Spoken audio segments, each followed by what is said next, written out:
Hello everyone, this is Brandon Thomas back again with another YouTube video. Today I am on kit.co. This is a website that where top creators such as TechSource, MKBHD, Peter McKinnon, Casey's Ninestat, and the list goes on, can share items that have been part of their overall YouTube setups.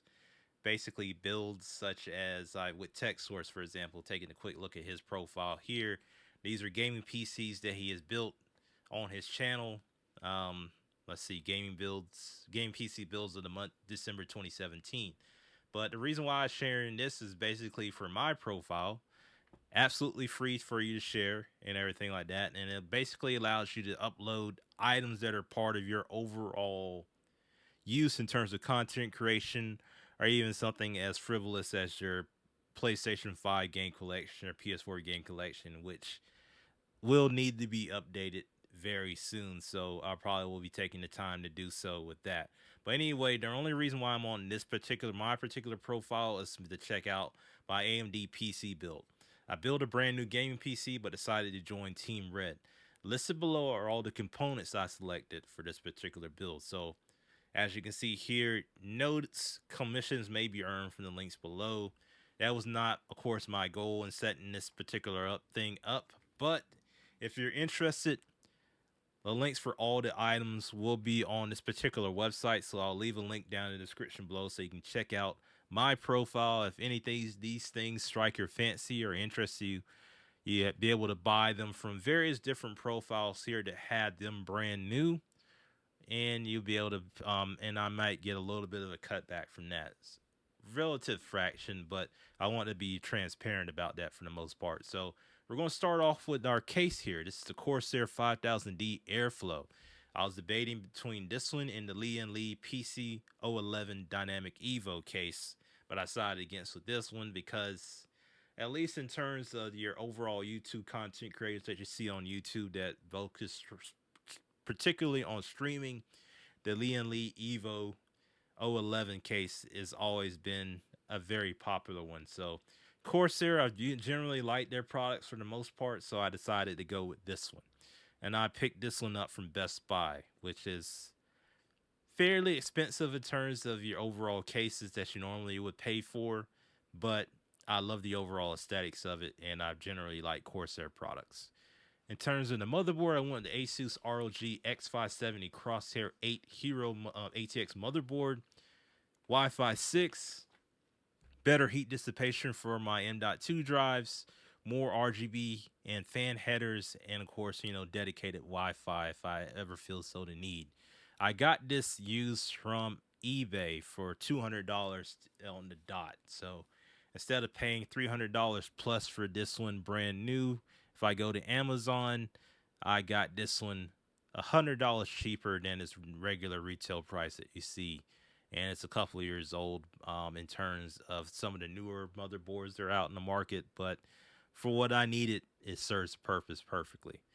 In terms of the CPU, I went with the AMD 5 5600 processor, 6 cores, 12 threads.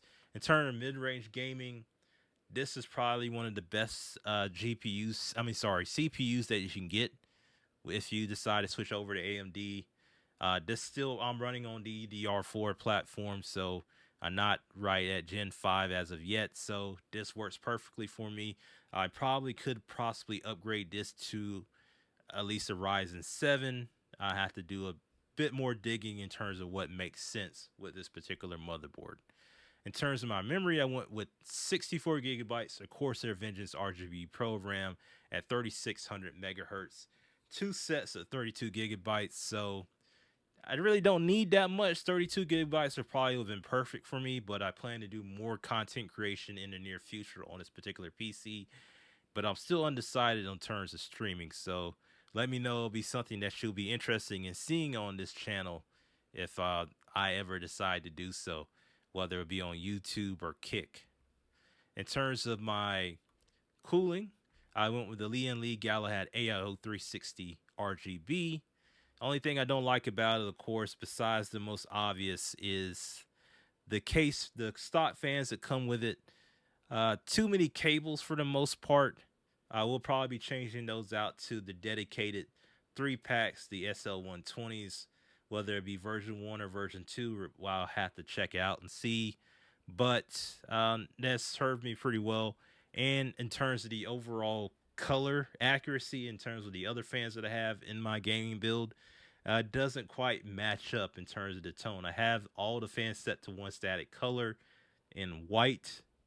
The color grading on the particular stock fans that come with this Galahad AIO don't quite match. So that will probably be one component I will be changing pretty soon. But those SL120 fans are too expensive for the most part. In terms of my storage, I have a couple of M.2 drives. The first is my boot drive from Sabrent, a 512 gigabyte variation. Windows 11 is the operating system I'm using, and all my major components, such as our programs such as Steam, the Blackmagic editing software for video editing, things like that. So all my major programs that I use pretty frequently are on this main drive here. This is one component that's came over from my Intel build that is on my profile. It's a Gen 3 SSD, unfortunately. So this will be another component that'll probably be replaced in the very near future. But as of right now, in terms of most of my Steam games are loaded on this drive, and it loads relatively fast. So I haven't had any compatibility issues in terms of using this with my particular build. I have a couple of the 2.5-inch drives, one from Samsung, the 870 EVO, and I have one from Team Group, the T-Force Vulcan Z, which is a 512 gigabyte. In terms of the fans, I have 7 SL120s. I have a single set for exhaust in the rear of the case, and I have 2 sets of the 3 packs here. 3 set for intake at the front, and 3 set for exhaust right next to the case, where you'll see shots of interspersed throughout the video as well. So very steep for the price, but they do the job well. Matter of fact, the only fan you probably hear right now is my fan that's right next to my desk while I'm recording this video. So, but the overall acoustics, even with this case with the tempered glass side panel on, you cannot hear the fans hardly running, but they are running significantly well in terms of the RPM. My GPU of choice, I went with the XFX Speedster Swift 309 Radeon RX 6700. I had an Asus ROG Strix 3050 originally, which just came over from my Intel build, but since I'm fully committed to AMD for the foreseeable future, I switched over to the 6700. Now, with this particular one, which is very interesting, I got it because the upcoming, of course, Starfield, which I'm sure many of you have already playing, whether on PC or Xbox. That game is incredible. I've enjoyed my time with it so far. I picked this up from Best Buy last month, and I only paid $302 for this particular GPU. This comes with a free copy of Starfield. Not just the base game, which is $70 if you buy it brand new on Steam or wherever. This came with the premium edition of the game. So with tax, if you consider what they charge currently if you live over in the US, that's $108 for the actual game itself, since the premium edition is $99.99 if you buy it digitally. So I got this graphics card here. The regular retail price as of right now, as it stands on Best Buy, is $289.99. So I paid less than $200 for this GPU, and it performs very well in comparison to some of the key components that you will see in some of your mid-range gaming PCs. In terms of the overall specs and the RDNA 2 architecture, this stacks up in comparison with the PlayStation 5, at least specification wise. So that's very impressive for the price range that I paid for this particular card. In terms of the power supply, which is the very last component, one of the most important components, I had this Corsair RM 750 fully modular power supply, 80+ gold certified. The only thing is I got this refurbished, but it's more than enough for all the components that I have in this particular build.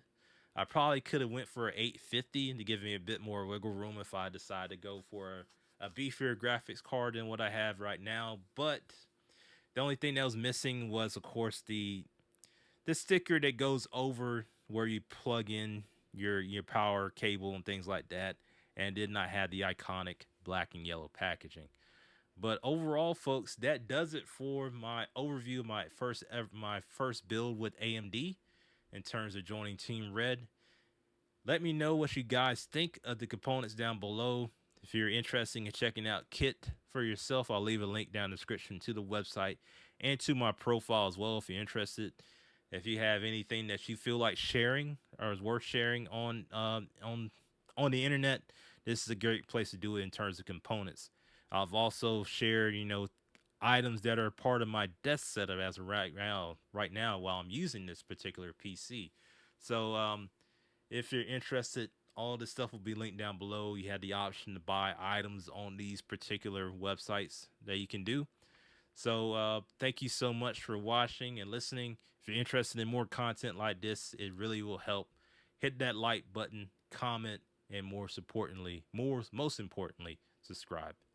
Thank you guys so much for watching.